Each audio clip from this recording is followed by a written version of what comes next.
9월 6일 금요일 기도를 돕는 그 사랑 매일 묵상. 오늘은 시편 69편 7절에서 12절입니다.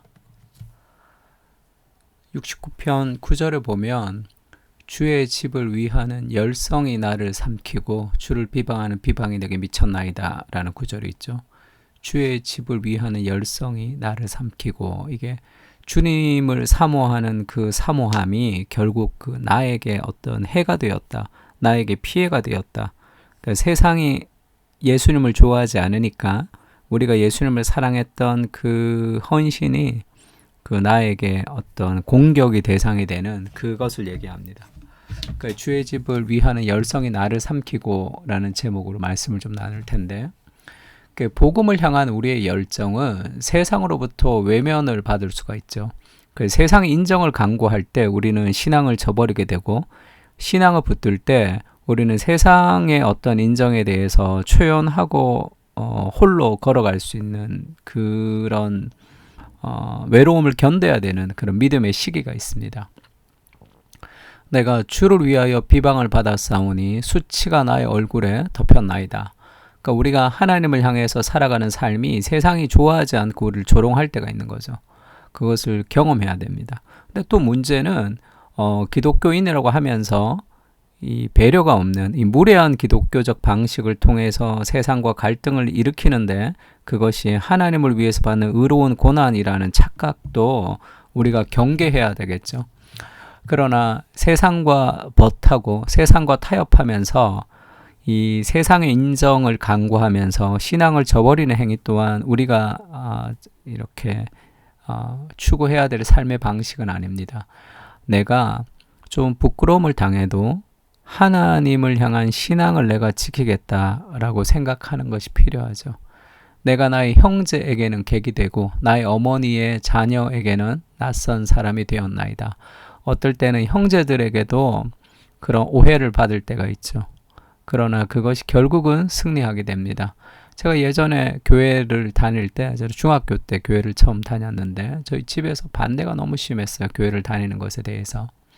저희 부모님이 늘 그렇게 얘기했습니다. 교회를 가는 거 좋다. 근데 대학을 가면 가라. 대학 가기 전에는 열심히 공부하고 대학 가면 내가 마음껏 보내주겠다. 성경에도 부모 말에 공경하라고 얘기했지 않냐. 그러니까 그때까지는 부모 말 듣고 그 다음부터 네가 원하는 대로 교회를 다니도록 해줄게. 그것도 네가 못 견디는 게 신앙이냐, 이렇게 얘기했어요. 어떤 면에서는 좀 합리적이기도 하죠. 그러나 그것을 용납하기가 힘들었습니다. 왜냐하면 예배드리지 않고 신앙생활 하지 않고 그렇게 견디는 것이 결국 건강하지 못한 삶의 방식이라고 내가 생각이 들었거든요. 그래서 그렇게 할 수 없겠습니다. 교회를 가야 되겠습니다. 해서 아주 관계가 좋지 않았습니다. 그러나 그것을 계기로 점점점 신앙 안에서 더 우위를 점한다고 해야 될까요? 더 큰 영향력을 나타낼 수 있는 계기가 되기도 했죠. 우리가 신앙과 무엇을 우리가 선택해야 될 때가 있습니다. 주의 집을 위하는 열성이 나를 삼키고 주를 비방하는 비방이 내게 미쳤다, 이렇게 고백하죠. 지금 예수님의 요한복음에서 6월절에 예루살렘으로 올라가셔서 성전에서 돈을 바꾸는 사람들과 이 비둘기 파는 사람들을 채찍과 노끈을 가지고 예수님이 쫓아내신, 성전을 깨끗하게 하시는 사건이 있었죠. 내 아버지 집을 장사하는 집으로 만들지 말라, 이렇게 얘기했습니다. 이것이 예수님이 십자가에 못 박혀 죽는 어떤 계기가 되기도 했죠. 종교 지도자들에게 미움을 샀던 계기가 되기도 했습니다. 그때 이 사건을 제자들이 그렇게 기억하죠. 요한복음 2장 17절에 제자들이 성경 말씀에, 그리고 지금 성경 말씀 인용하죠.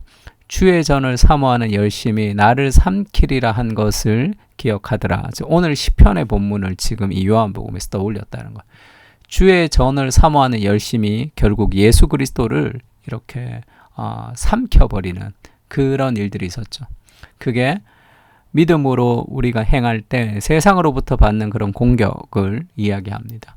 그래서 우리가 사람의 인정이 아니라 하나님의 인정을 구하며 살아야 되죠. 유일한 청중이신 하나님 앞에 우리가 살아가는 것이 필요합니다.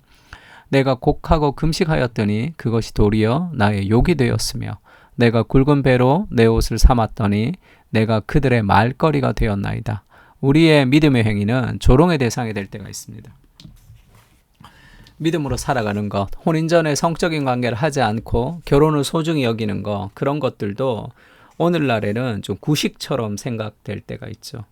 그것은 사람들이 잘 이해하지 못합니다. 그리고 서로 사랑하는 것, 원수를 사랑하는 것, 내가 싫어하는 사람들을 위해서 내가 그들에게 친절을 베푸는 것, 그것을 다 이 진정성이 없다. 이제 그렇게 얘기하는 시대를 우리가 살아가죠.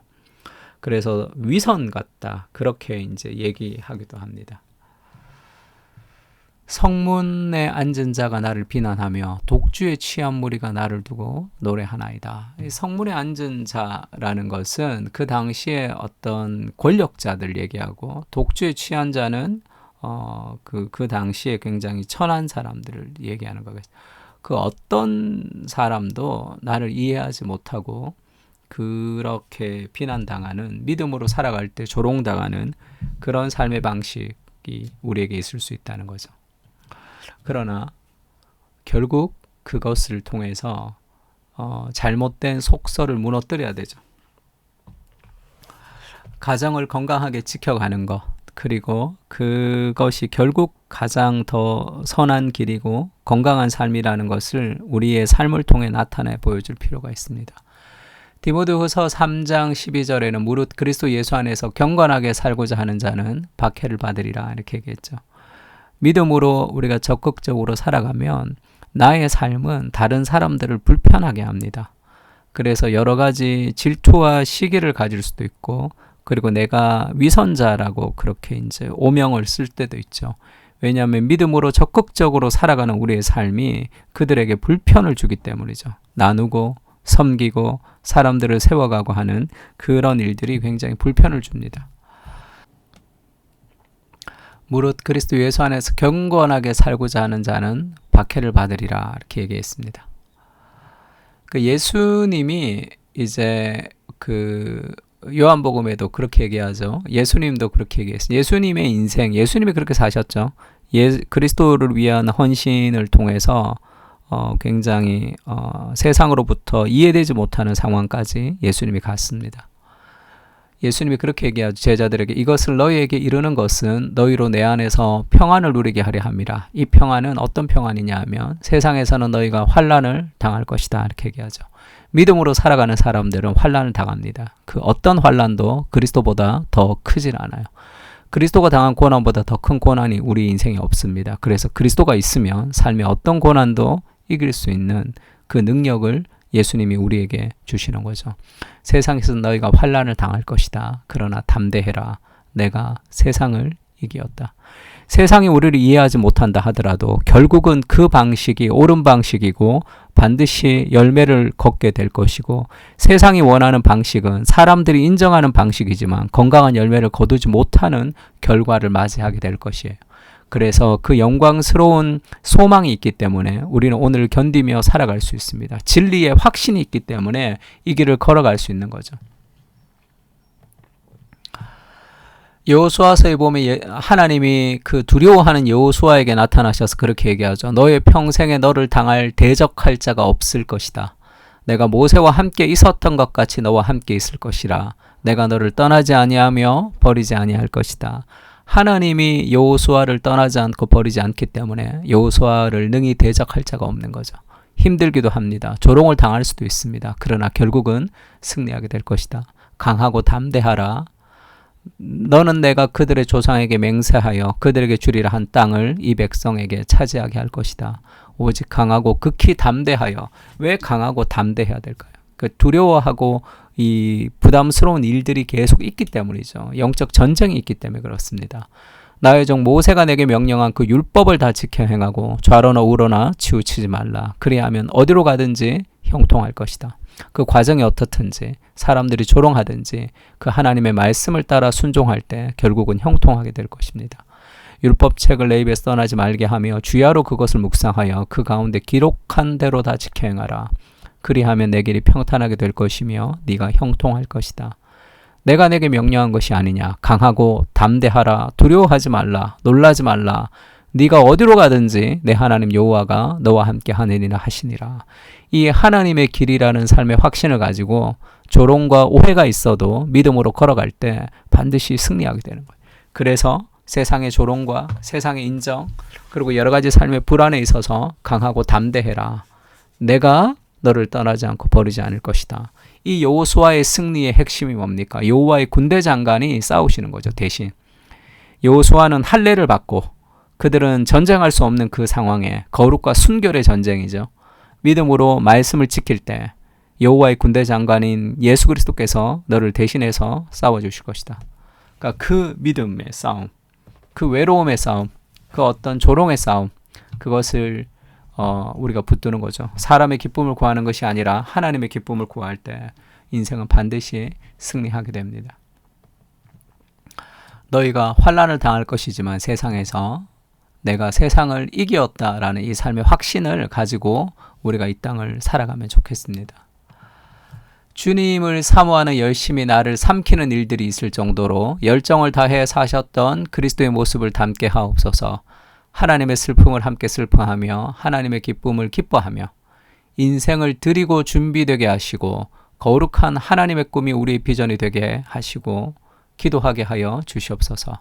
기도하는 주님의 공동체가 되게 하시고 세상의 인정이 아니라 하나님의 인정을 바라보며 외로운 길을 믿음으로 걸어가게 하옵소서.